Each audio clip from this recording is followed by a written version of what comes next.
Hello friends, आज आपको LC circuit के बारे में जानकारी दी जाएगी। टी इक्वल टू 0 पर कैपेसिटर को फुल्ली चार्ज माना जाए और फुल्ली चार्ज कैपेसिटर जब इंडक्टर कॉइल के साथ कनेक्ट होगा तो सारी की सारी अपनी इलेक्ट्रोस्टैटिक्स एनर्जी को मैग्नेटिक एनर्जी के फॉर्म के अंदर इंडक्टर कॉइल को देगा। जब ये प्रोसेस पूरी होती है उसके बाद में वापस इंडक्टर कॉइल अपनी मैग्नेटिक एनर्जी को इलेक्ट्रिकल एनर्जी के अंदर कन्वर्ट करती है और ये प्रोसेस कंटिन्यूसली रिपीट होती है। अब इस सर्किट को समझने के लिए हमें आरसी सर्किट को समझना ज़रूरी है।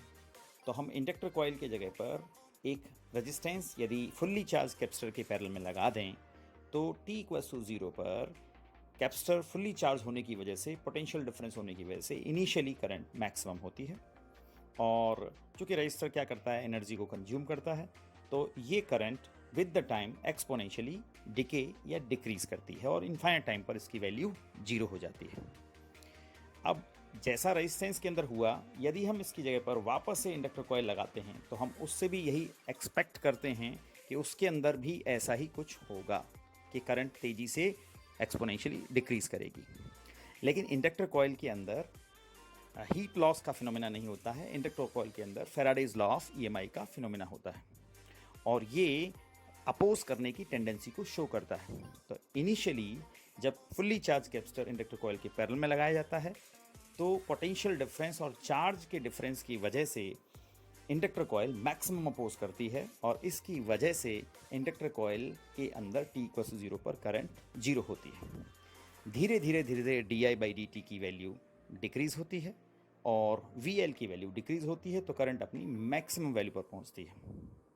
अब जब करंट अपनी मैक्सिमम वैल्यू पर है उस वक्त इंडक्टर कॉइल के अंदर वापस उसी करंट को मेंटेन करने के लिए इंडक्टर कॉइल अब अपना काम चालू करती है और वो अपने अंदर की छुपी हुई जो मैग्नेटिक एनर्जी होती है उसे वापस इलेक्ट्रिकल एनर्जी के अंदर कन्वर्ट करती है for the next t/4 time interval.